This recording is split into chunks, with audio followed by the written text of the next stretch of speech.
राम राम जी, जय श्री राम, हर हर महादेव। मैं बाबा रामदास, पीछे बैठे हैं बंटी भैया और नन्हे पहलवान गाड़ी चला रहे हैं। और हम लोग इस समय अपना ये तीसरा दिन है हमारा बंगाल यात्रा का। सबसे पहले तो दर्शकों से निवेदन, बंगाल यात्रा को सपोर्ट कीजिए। 7889258317 ये हमारा पेटीएम नंबर है। इस पे हमें आर्थिक सहयोग दीजिए जिससे कि ये यात्रा संपन्न हो सके।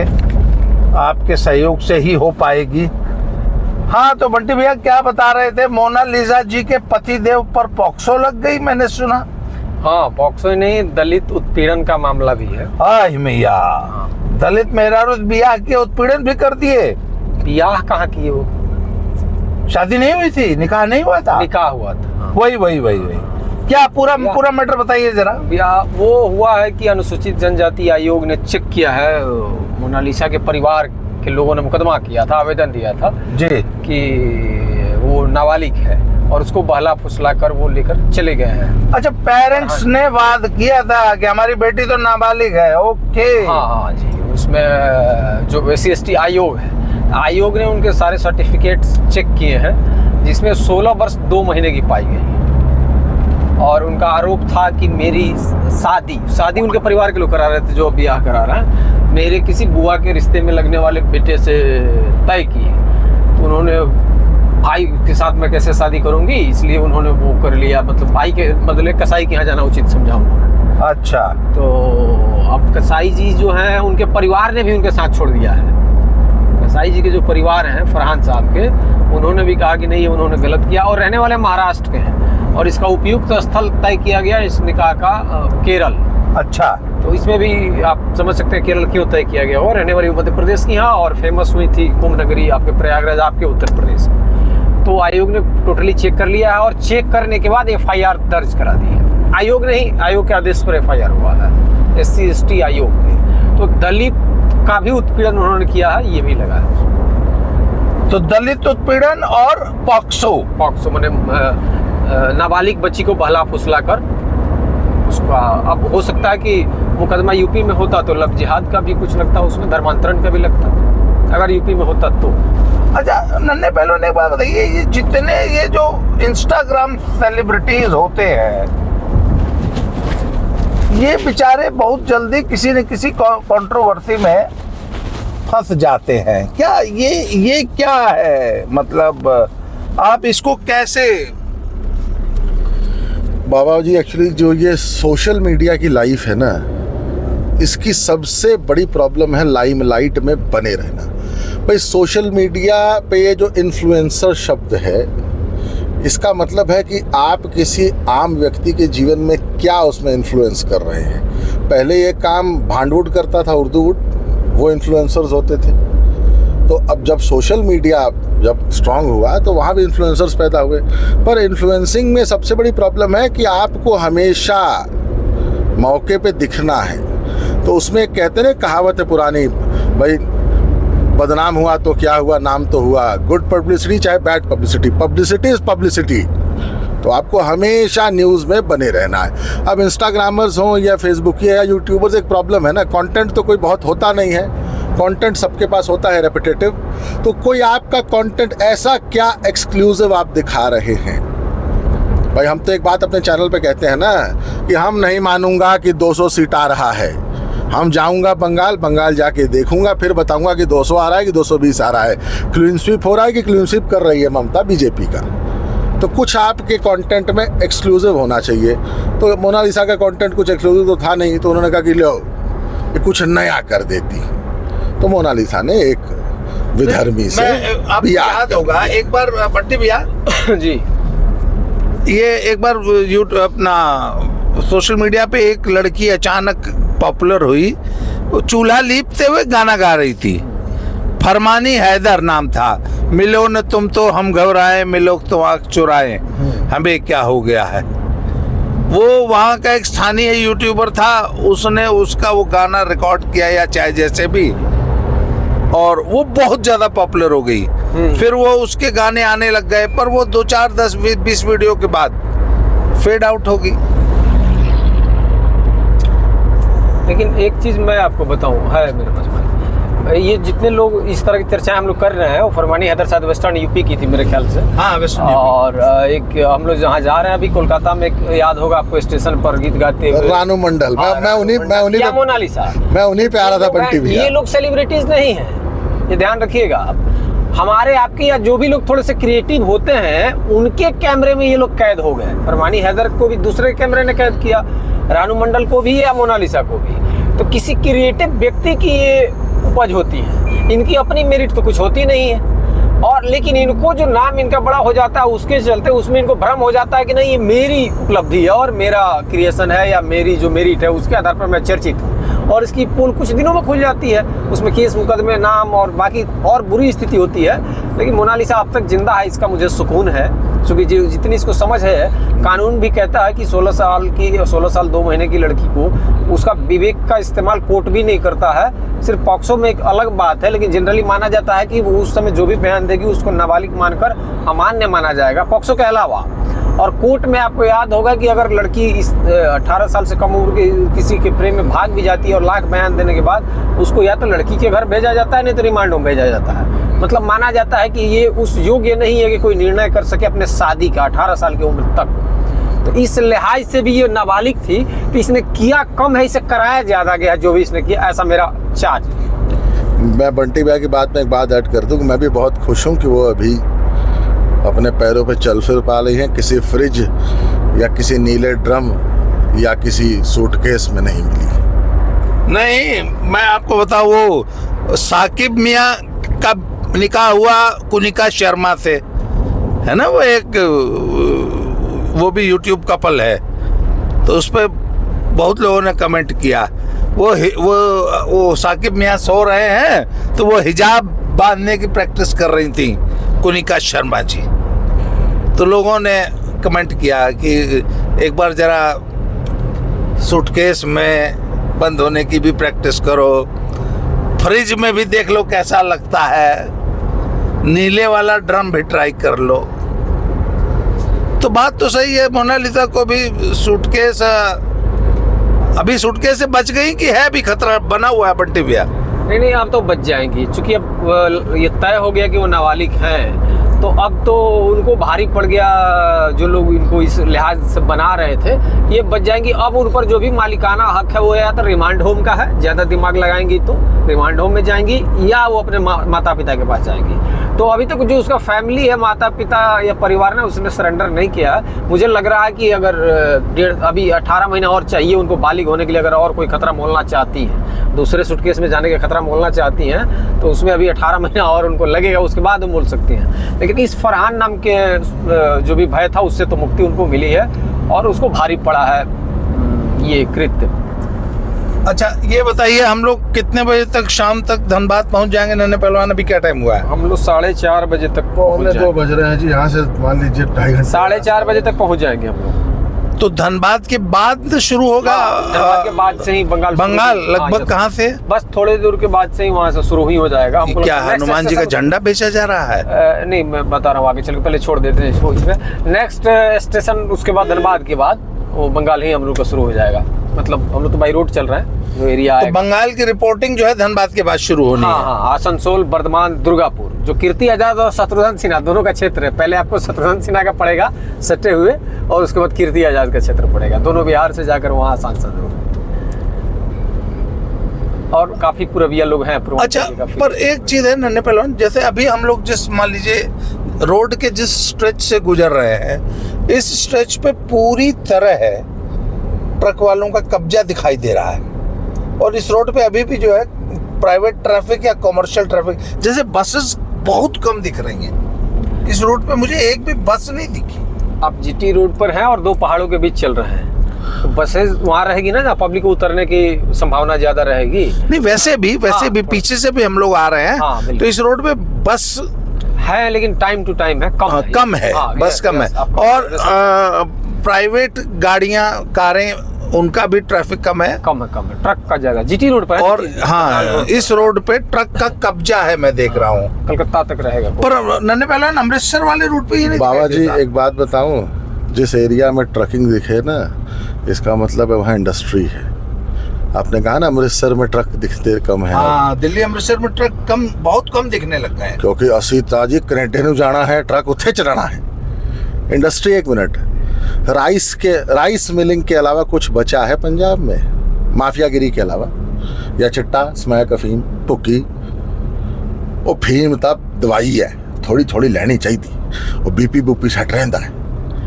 भुक्की, एक भुक्की का कार्ड ला के खेता चलेगा, सारी दिहाड़ी मैं कसी चलाई है। तो जो कल्चर या जो स्टेट या जो एक मानसिकता जो अफीम को नशा न माने दवाई बताए, भुक्की को एनर्जी ड्रिंक बताए, रेडबुल है भुक्की उनके लिए, वहाँ ट्रक क्या करेगा?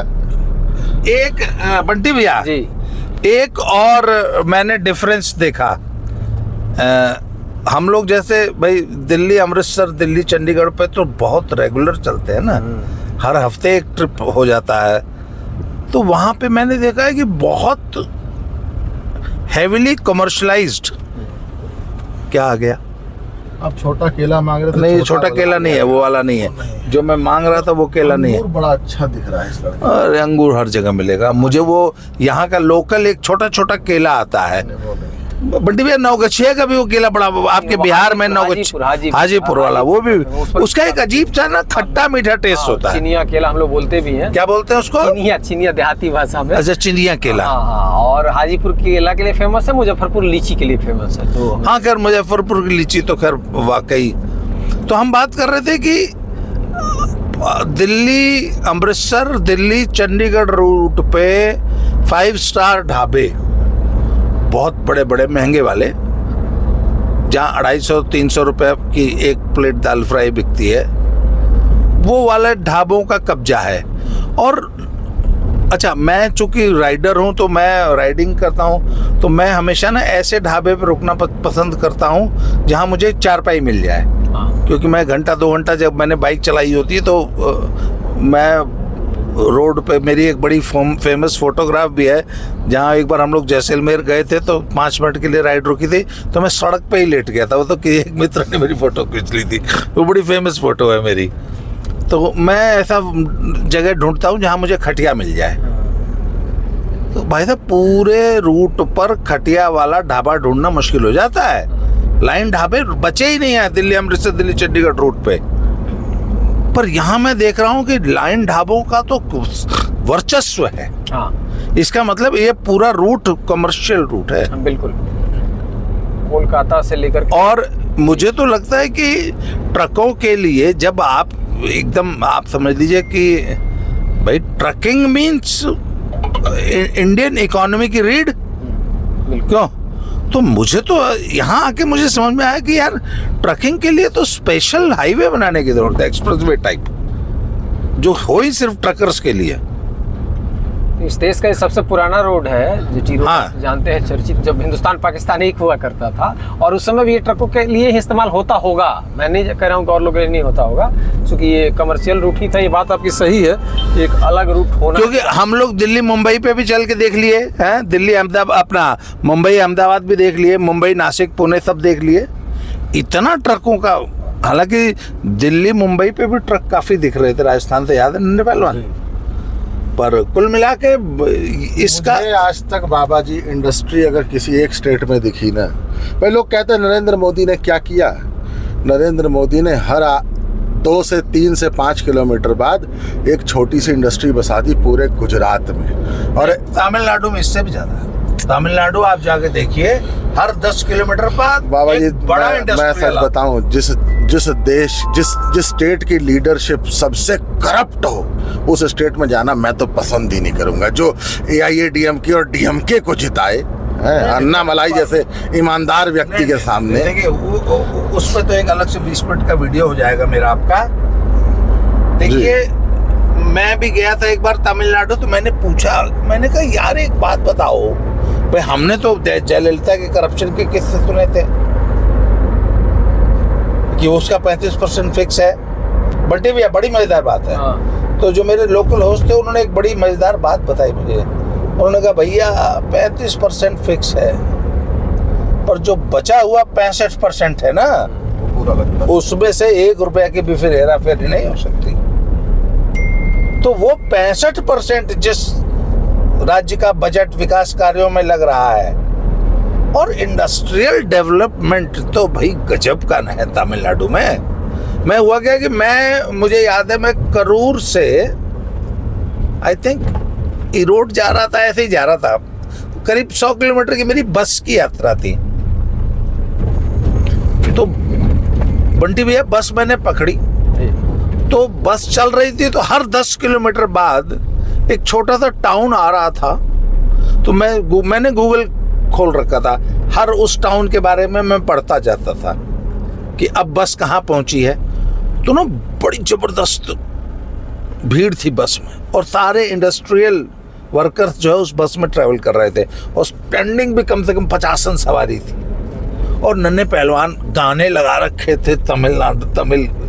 और मुझे लगता था कि जो एकदम में जो वॉल्यूम था ना, उमेट के एकदम हाई कर दिया था, अब स्पीकर फट जाएगा ऐसा लग रहा था। तो एक बार उसने कम कर दिया वॉल्यूम, जो है भैया गाने का कम कर दिया, पूरी बस चिल्लाने लगी, ए गाना बजाओ अपने तमिल में। मतलब भैया इतने गाने के शौकीन, और क्या फुल वॉल्यूम पे गाना बज रहा था। तो भोजपुरिया समाज, अरे भोजपुरिया समाज कुछ नहीं है उसके आगे, कुछ नहीं। वहाँ देवता की तरह आप देखे होंगे तो कि सारे, अरे खुशबू के वहाँ मंदिर होते हैं, सारे एक्टर्स, खुशबू और नगमा के, हाँ सारे एक्टर्स के मंदिर हैं। मतलब विजय लाल यादव बिरैया का, सही बात है, निरहुआ और पवन खेसारी होते तो वहाँ मंदिर, अगर तमिलनाडु में पैदा हुए होते और मंदिर होते। और सारे पॉलिटिशियन भी दादा, आपने देखा होगा कि सारे एक्टर्स ने वहाँ पॉलिटिशियन की जगह ले ली, लोगों ने देवता की तरह नेता भी बना दिया, और मंदिर तो है ही। और याद होगा आपको राजकुमार का अपहरण हुआ था, तो वहाँ तो इनके मृत्यु पर सैकड़ों लोग आत्महत्या कर लेते हैं, जहाँ की आप चर्चा। अच्छा हाँ, तो मैं देख रहा था कि हर 10 किलोमीटर बाद एक कस्बा आता था, तो मैं उस पर गूगल पे सर्च कर रहा था, हर एक कस्बे पे कि यहाँ पे फलाने चीज की इंडस्ट्री है और 20,000 करोड़ का टर्नओवर। नन्हे पहलवान हर 10 किलोमीटर पे। तो मैंने कहा भाई गजब इंडस्ट्री। हम लोग शायद करूर में रुके थे, तो करूर में किसी देहाती एरिया से सुबह 9 बजे बड्डी भैया एक पैसेंजर ट्रेन आके रुकी, नन्हे ऐसे भीड़ उतरी जैसे कलकत्ते में वो लोकल से उतरती है हावड़ा स्टेशन पे। अच्छा, उसके बाद सब इंडस्ट्रियल वर्कर्स थे, सुबह 9 बजे वाली अपनी ड्यूटी ज्वाइन करने आए थे। वहाँ 2 शिफ्ट में इंडस्ट्री चलती है, आखिरी शिफ्ट रात को 2 बजे खत्म होती है।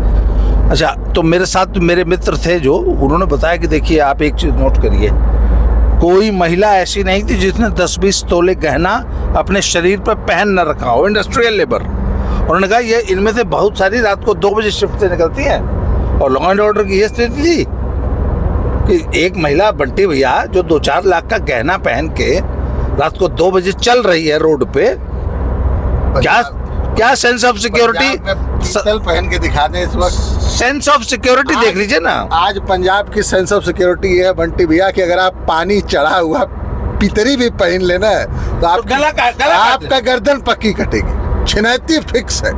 ये साडा पंजाब, उड़ता पंजाब। लेकिन मैं तो गया नहीं होता था, आपकी बातों से मुझे लग रहा है कि वहाँ के नेताओं ने अपना भी ख्याल रखा है और पब्लिक का भी ख्याल रखा है। आज से मतलब अपनी समृद्धि के साथ पब्लिक भैया, एक मिनट, आप दुनिया में हिंदुस्तान में किसी ट्रेन में सीट नहीं पाएंगे, पर तमिलनाडु एक्सप्रेस आपको तीसरे दिन मिल जाती है। किसी किस्म का कोई पलायन है ही नहीं है। तमिलनाडु तो कोई आदमी दिल्ली आता ही नहीं।